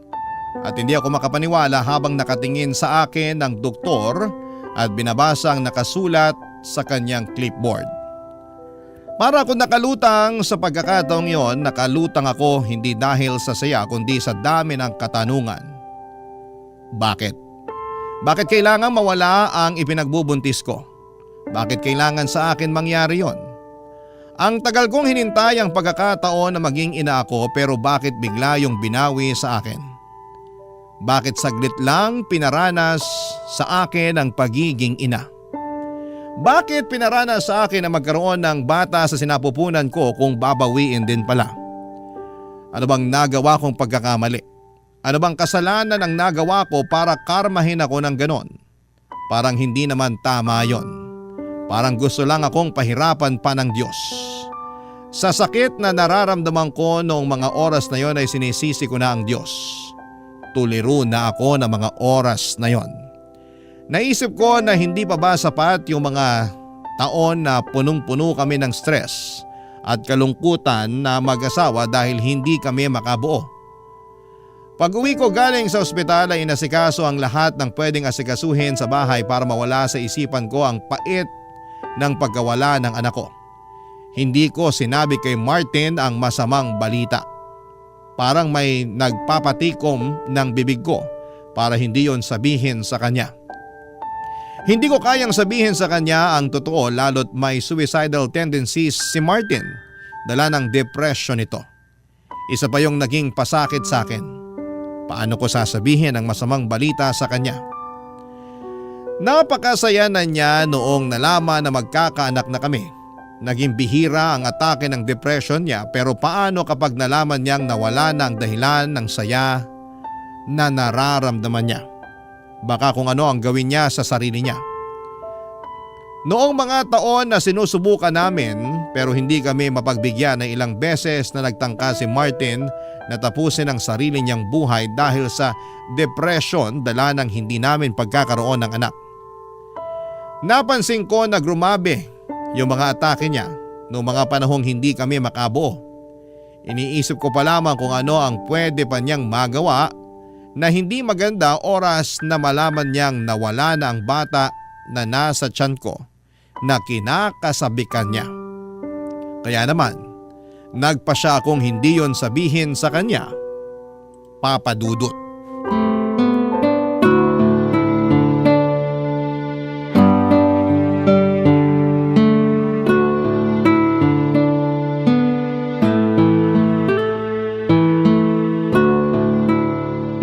Buti naman, sinagot mo na tawag ko.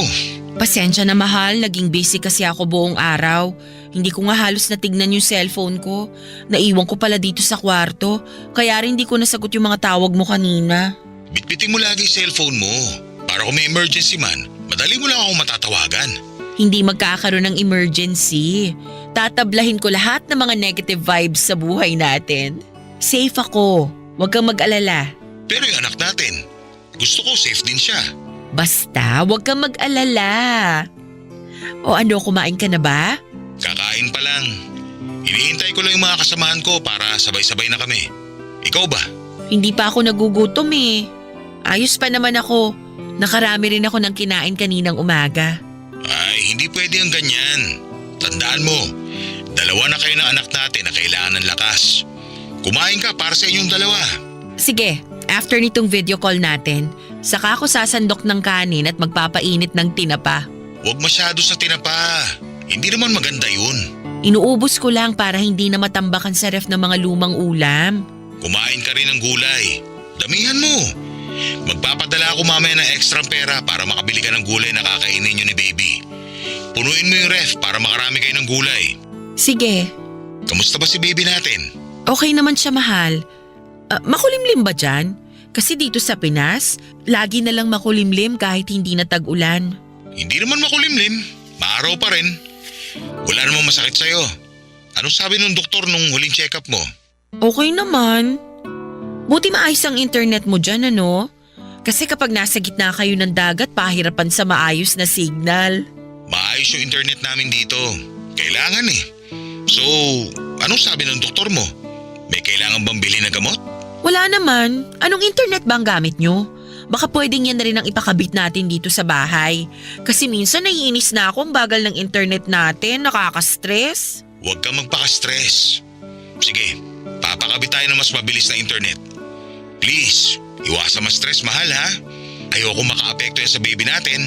Naku, hindi no. Hindi maaapektuhan ng stress ang baby natin. Lalaking healthy at matibay to tulad ng papa niya. Yan din ang gusto ko. Maging healthy siya at masiyahin din. Parang mama niya. True. Kumusta pala ang mga bisita niyo dyan sa barko? May artista ba kayong nakasakay? Pa-video greet ako ha. Okay naman sila, pero mahal. Baka pwedeng pag-usapan natin si baby. Ha?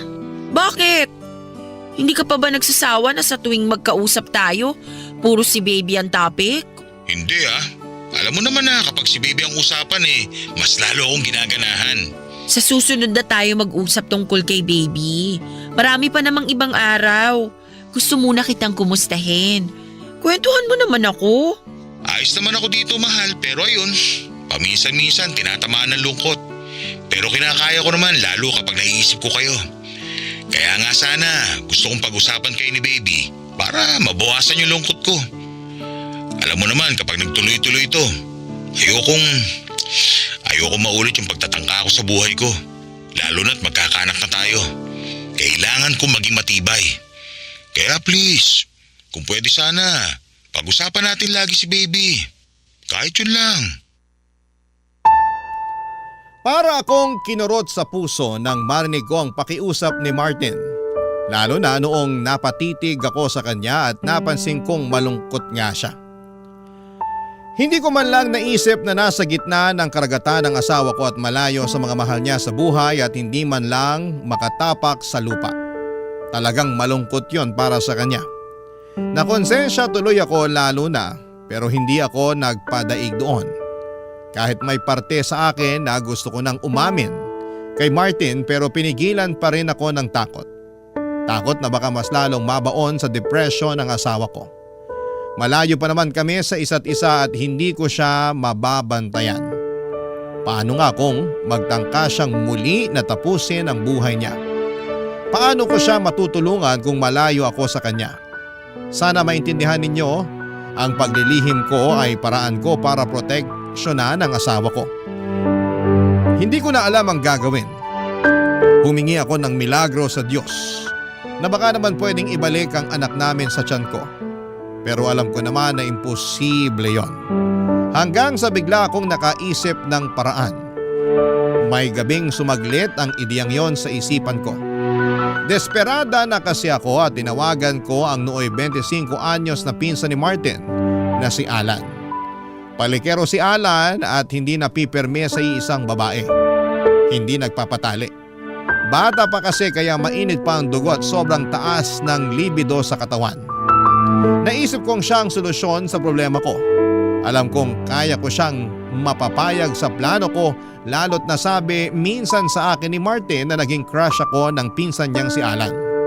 Malawak naman ang isip ng asawa ko at crush lang naman daw yon at alam niyang mapagkakatiwalaan niya ang pinsan niyang yon. At mapagkakatiwalaan din niya ako na hindi papatol kay Alan anuman ang mangyari. Ayaw ko mang sirain ang tiwalang yon ni Martin sa akin pero nakaisip na kasi ako ng masamang plano. Pero para yon sa kabubuti ng kalagayan ng asawa ko.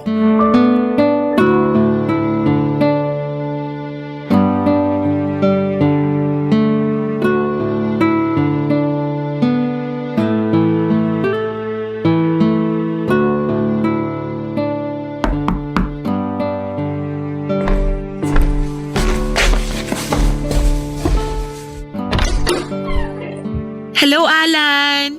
Halika, pasok ka. Salamat. Kumusta ka, Ate Cyril? Cyril na lang.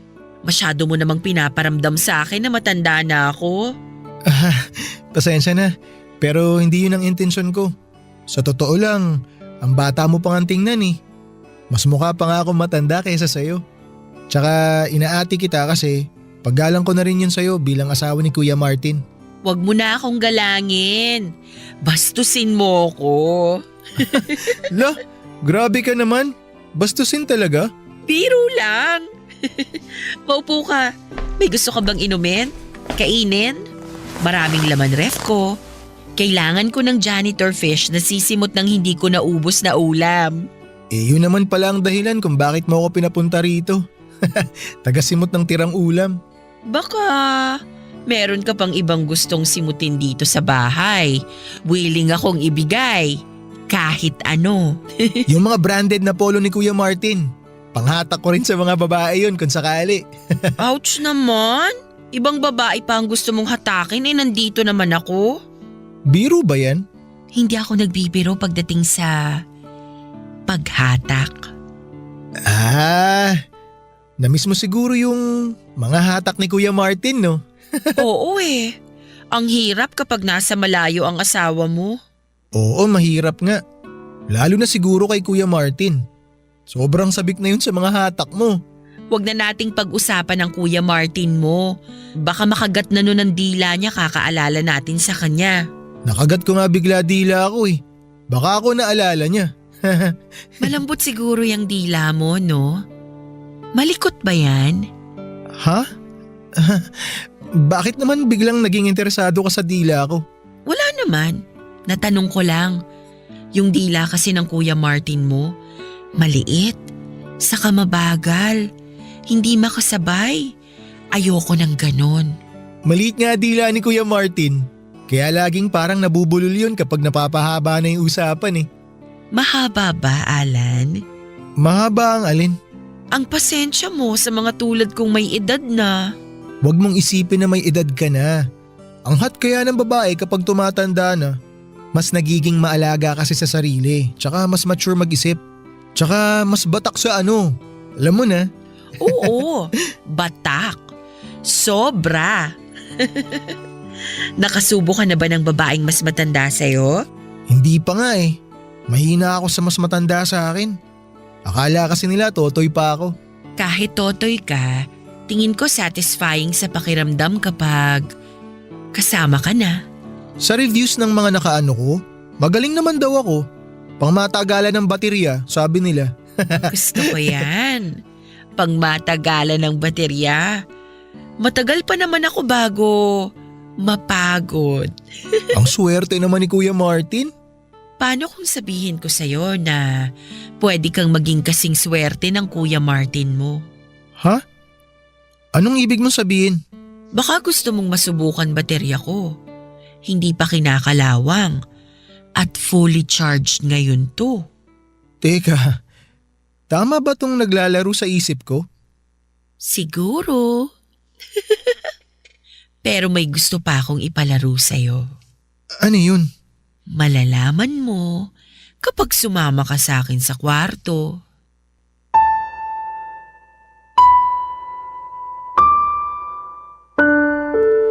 Nakailang beses na napalunok si Alan. Alam kong excited na siya sa tukso na yon. Agad ko siyang hinatak papasok sa kwarto para maisakatuparan ang plano ko. Ang magpabuntis kay Alan sa lalong madaling panahon. Bahala na. Kahit na diring-diri ako noon habang kahalikan siya ay tiniis ko. Inisip ko na lamang ang kasiping ko noon ay ang asawa kong si Martin. Mapusok nga si Alan. Pinagod niya ako buong gabi at sinigurado kong hindi niya ako titigilan. Hindi ako papayag, kailangan kong mabuntis agad sa buwan na yon. Pagkatapos namin ay nakaramdam ng konsensya si Alan. Paano raw kapag nalaman ni Martin ang lahat? Sinabi ko sa kanya na magiging lihim namin yon hanggang hukay. Sinabi ko sa kanya na gusto ko pang ulitin namin yon sa mga susunod na araw. Alanganin siya noon pero agad ko siyang hinalikan para mapa-oo siya. At pumayag naman siya. Alam kong sinabi ng doktor na huwag munang magpapabuntis dahil kakatapos ko pa lamang makunan. Hindi advisable. Sa unang pagkakataon ay hindi ako nakinig sa sinabi ng doktor ng mga oras na yon at hindi na ako naniniwala sa doktor dahil nung una ay sinunod ko naman ang lahat ng sinabi sa akin para maging makapit ang anak ko sa sinapupunan ko. Pero anong nangyari? Nakunan pa rin ako. Kaya lahat ng mga sumunod na galaw ko ay hindi ko na pinagbigay alam sa doktor. Hindi na rin ako nag-follow up check-up after kong makunan. Mas kilala ko ang katawan ko. Alam kong pwede ko pang puwersahin ang katawan ko para makabuo ako sa tulong ni Alan. Papadudot, hindi nga pala nalaman ni Alan na nabuntis ako ng asawa ko. Pinagpasyahan kasi namin mag-asawa na huwag ipaalam sa mga kamag-anak namin na buntis ako para hindi ako ma-stress at ma-pressure sa paglapit nila sa akin. Mabuti na lang pala at walang nakaalam sa ipinagbubuntis ko maliban sa amin ni Martin. Dahil doon ay madali kong nahatak si Alan para makibahagi sa plano ko na muling magpabuntis. Papadudot. Barangay Love Stories. Barangay Love Stories. Malihim ang naging pagpunta ni Alan sa bahay. Wala namang nakapansin isa man sa mga kapitbahay o kamag-anak. Magaling magtago si Alan. Kaya nga siya ang nilapitan ko, alam ko noon na marami siyang naging karelasyon na pinagsasabay-sabay niya. At hanggang sa matapos sila ay hindi siya nahuli ng kahit na sino sa mga yon. Kaya sakto si Alan para sa plano ko. Sinabi ko pa sa kanya na naka-pills din ako, kaya hindi siya dapat matakot na mabuntis niya ako. Pero sa totoo lang ay hindi ako gumagamit ng pills. Gumagamit ako ng mga gamot na nakita ko sa Facebook para mabilis akong mabuntis. Kung tatanungin ninyo kung nakokonsensya ba ako sa mga ginagawa ko noon ay hindi. Dahil gusto ko na talagang magkaroon ng anak. Pakiramdam ko ay patas lang ang ginagawa ko dahil binawi sa akin ang anak ko ng walang pasabi. Bakit naman ako makokonsensya, hindi ba? At ang ikabubuti ng asawa ko ang priority ko. Sa loob nga ng isang buwan ay halos inaraw-araw ako ni Alan. Ilang beses pa sa isang araw, kahit pagod na ako at parang wala nang maibubuga, ay pinilit ko pa rin ang katawan ko. Kailangan kong mabuntis kahit na ano ang mangyari. Wala naman problema yon para kay Alan, bata pa siya at totoong ganado at puno pa ang enerhiya na meron siya. Sigurado ring mabilis kaming makakabuo lalo't bata pa siya.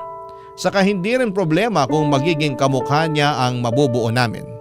Para na rin kasi silang kambal ni Martin dahil magkamukha sila mula sa kilay at korte ng mukha. Si Alan talaga ang pinakamagandang candidate para maging ama ng ipinagbubuntis ko na gusto kong mangyari. Kaya lang noong lumagpas na ang isang buwan ay hindi pa rin ako nabubuntis.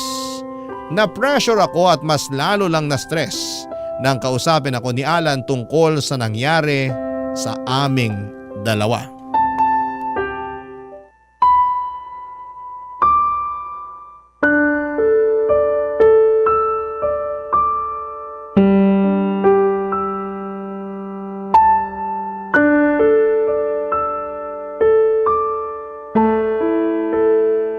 Kaya na ba?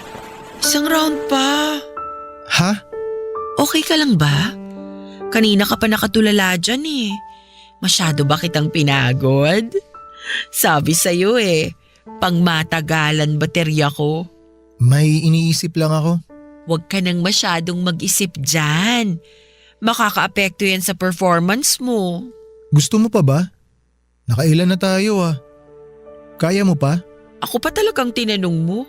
Aba syempre, may ibubuga pa to. Ikaw, meron pa ba? Meron pa naman. Ako pa ba? Kaya lang... Kaya lang ano? Nakokonsensya na ako eh. Bakit? Bakit? Dahil kay Kuya Martin, syempre.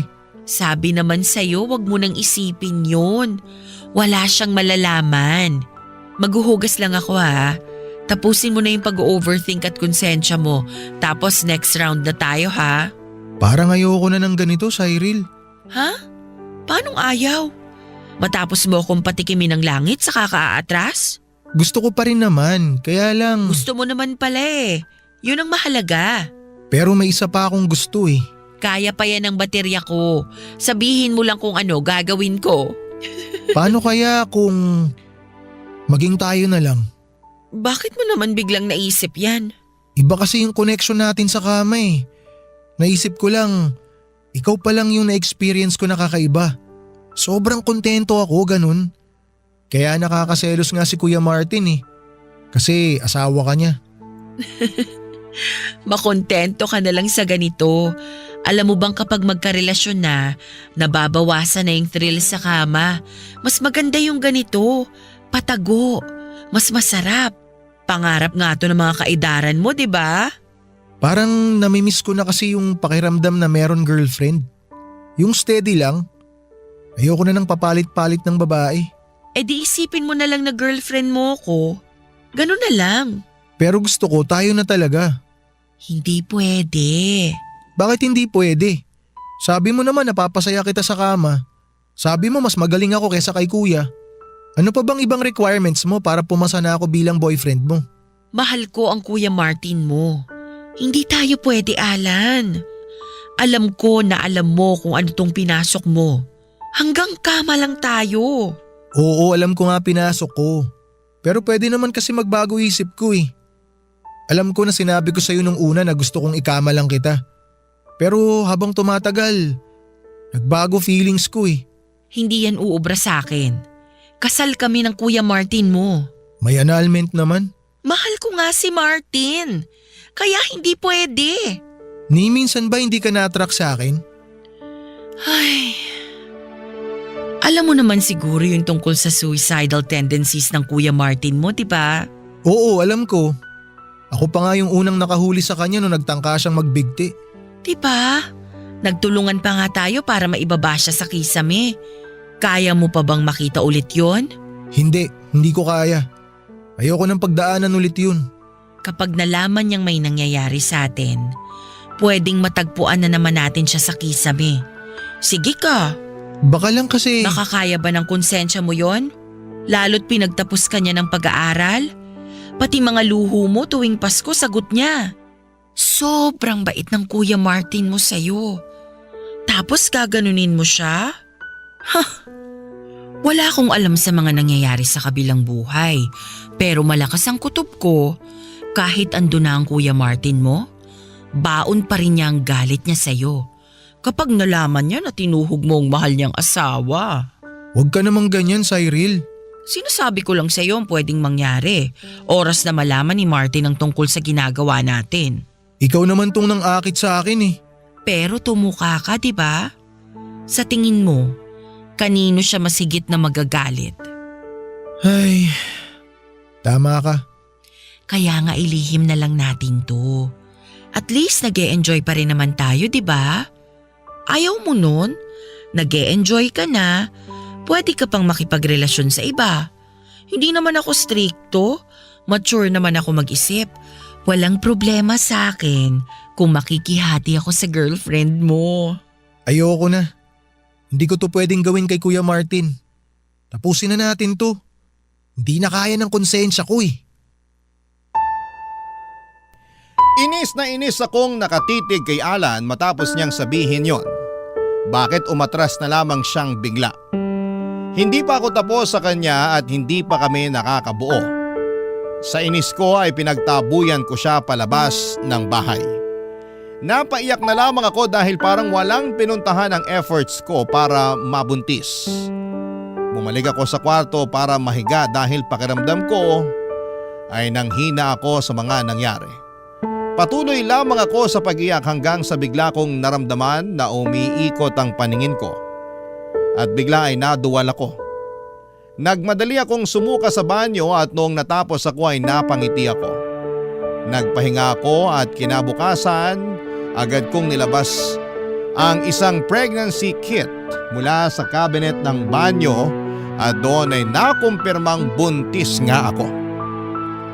Wala akong kasing saya noon pero agad kong naisip si Alan.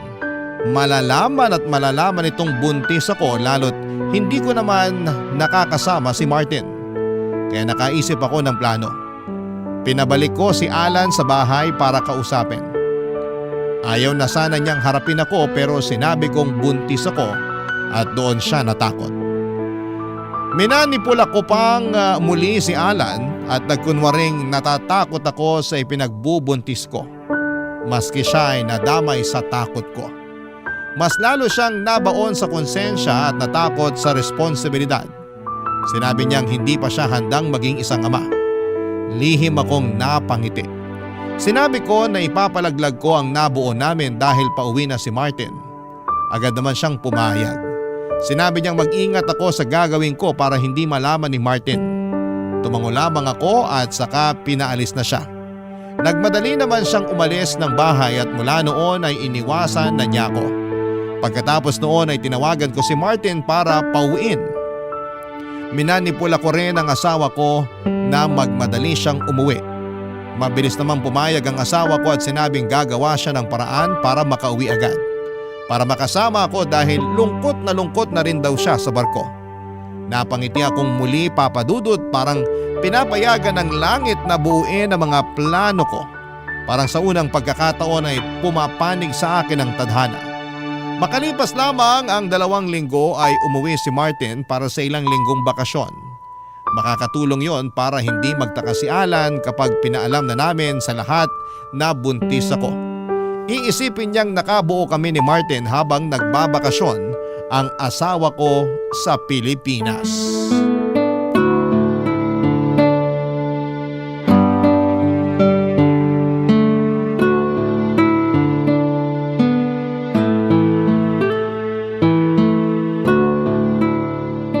Sa wakas, nayayakap na kita. Payakap nga ulit.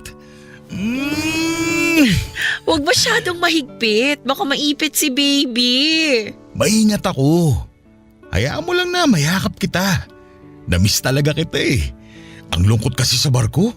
Ang lungkot din naman dito. 2 lang kami ni baby na magkasama. Hayaan mo. Mag-iipon ako ng maigi para hindi ko na kailangan sumampa ulit sa barko. Tatapusin ko lang yung kontrata ko ng 1 taon. Tapos, magkakasama-sama na tayo ng matagal. Magnegosyo na lang tayo.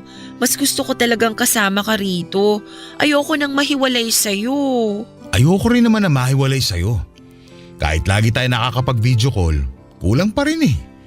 Gusto ko na nahahawakan kita. Lalo kapag maumbok na tiyan mo. Gusto ko masubaybayan yun. Oo nga pala. Nagpunta ako sa doktor last week. Oh, ano sabi? Nalaman ko na mali pala yung bilang ng doktor sa buwan ng pagbubuntis ko. Nung nagpa-check up tayo, 1 linggo pa lang pala akong buntis. Ay teka, wala pa atang 1 linggo. Ha? Pwede palang malaman na buntis ka na kahit 1 linggo pa lang? Oo naman. Maganda na ang teknolohiya natin ngayon. Kahit nga siguro 1 araw pa lang akong buntis, madedetect na agad eh. Ano ba yan? Kala ko pa naman malapit na kami magkita ni baby. Matatagalan pa pala. Magkikita pa rin naman kayo. Na-adjust lang yung buwan. Mabuti na lang. Nagpa-check up ka pala nitong huli. At least na-monitor natin ng tama yung pagbubuntis mo. Kaya nga eh. At least sumaba pa yung time ko para mag-practice ng pag-iri ko. Para hindi naman nakakahiya kung wala ako sa tono. Kailangan pala nasa tono ang pag-ire. Oo, kailangan. Nire-rate ni Doc at ng mga nurse ang pag-ire pag nagle-labor. Tsaka baka pogi yung doktor na magpapaanak sa akin. Nakaka-turn off yun kung sintonado ako, di ba? Uy, nakakaselos naman yun. Akala ko ba ako lang ang gwapo sa paningin mo? Hindi naman tumabiro. Para sa akin, ikaw lang talaga. Ano ka ba? Akala ko naman nagbibiruan lang tayo rito. Sorry na. Kinabahan lang ako. Munti ka na ako ma-insecure eh. Pasensya na. Oo nga pala, maiba ako. Dumaan ba rito si Ala nung wala ako? Ha? Hindi ah. Bakit mo naman naisip yan? Sabi ko kasi sa kanya, nadaan-daanan ka rito sa bahay habang wala ako. Para may kasama ka. Nag-alala kasi ako sa'yo ng gusto, lalo't mag-isa ka lang dito. Hindi naman siya dumaan ni minsan. Alam mo naman yung pinsan mo na yun. Lagi na lang ng bababae. Busy yun. Bata pa kasi siya kaya mainit pa ang dugo. Pero oras na makakilala siya ng tulad mo, baka diretso altar na yun. Nasa lahi pa naman namin na kapag na-inlove na, yun na talaga. Loyal na kami sa isa. Nako, malabong mag-settle down yung pinsan mong yun. Mahaba pa ang panahon na hihintayin bago mauma yun sa pambababae. Wala ka naman tiwala sa lahi namin. Ako nga no, kabataan ko, babaero talaga ako. Pero nung nakilala kita, ayoko na sa iba. Kaya sigurado ako na ganun din si Alan. Lodi kaya ako nun. Change topic na nga. Oh, pa-change topic. Eh kasi naman, nai-imagine ko yung pambababae mo bago mo ako nakilala. Parang gusto ko tuloy toyoin dahil sa selos. Ay nako, wag. Kakauwi ko lang. Toyo ka agad ang pambababad mo sa akin. Wag ganun. Namiss ko ang adobo, pero hindi ang toyo mo. Alam mo kung paano mawala ang toyo ko? Paano? Halika sa kwarto. Ituturo ko sa'yo. Teka, hindi ba makakasama sa baby natin yung gusto mo? Pwede pa naman madaganan to. Hindi pa naman nakausli pusod ko eh. Nagpahatak naman si Martin papasok ng kwarto at doon ay may nangyari sa amin. Wala akong kasing saya na makasamang muli ang asawa ko pero lalong umangat ang saya ko nang maisip na buo na kaming pamilya. Magkakaanak na kami kahit na hindi siya ang totoong ama. Hindi naman niya alam, ang importante ay nabuo sa sinapupunan ko. Umiwas na ng tuluyan si Alan at pinagtataka yon ni Martin pero pinaintindi ko na lamang kunwari sa asawa ko na hindi naman palagi ay close silang magpinsan. Doon pa lang ay natigil sa kakaisip ang asawa ko sa nangyaring paglayo ni Alan. Hindi ko alam kung anong swerte ang dala ni Alan pero sobrang kapit ng bata. Naging sobrang smooth ang pagbubuntis ko. Nang mailabas ko na nga ang anak ko ay napansin agad ni Martin na kamukhang kamukha niya ito. Lalo na raw sa kilay at hugis ng mukha. Natawa na lamang ako at sinabing malakas ang lahi niya. Hindi siya naghinala. At kahit 2 taon na ang nakakalipas, wala pa rin siyang kaalam-alam na hindi niya anak ang iniluwal ko. At wala akong balak ipaalam yon sa kanya. Maswerte nga rin ako kasi nag-ibang bansa na si Alan. Mas lalo kaming nawala ng pagkakataon na magkita at mas napadali ang pagkawala ng konsensya sa pagitan namin. Masaya na ako lalo't kasama na namin ng anak ko si Martin. Hindi na nga muling sumampa si Martin sa barko at nanatili na lamang sa Pilipinas kasama ko. Ngayon ay pinaplano naming magkaroon pa ng isa pang anak. Pero nahihirapan na ako dala ng edad ko at maswerteng naihabol ko talaga ang panganay namin, ang anak ni Alan, na buong buhay ko hanggang sa kabilang mundo ay walang ibang kikilalaning ama kundi si Martin. At araw-araw kong ipinapanalangin na ipaubaya na sa akin ang lihim na yon. Nangako akong magiging mabuting ina at asawa bilang kapalit. Nga po pala, sinadya ko pong ibahin ang mga pangalan ng mga taong naging bahagi ng kwento ko. Gusto ko lamang pong makasigurado na may tatago ang pagkakakilanlan namin kahit papaano. Hanggang dito na lamang po ang aking liham. Isa po ako sa mga masusugid ninyong tagapakinig sa Barangay LS. Sana'y mabigyan ng tsansa na maitampok ang aking kwento. Muli maraming salamat sa inyong lahat. Ang inyong kabarangay, Cyril. Barangay Love Stories. Barangay Love Stories. Anong say mo sa Barangay Love Stories na ito? Pagkwentuhan natin sa comment section yan. Nagustuhan ng iyong napakinggan? Ituloy yan via live stream sa www.gmanetwork.com/radio. Barangay LS 97.1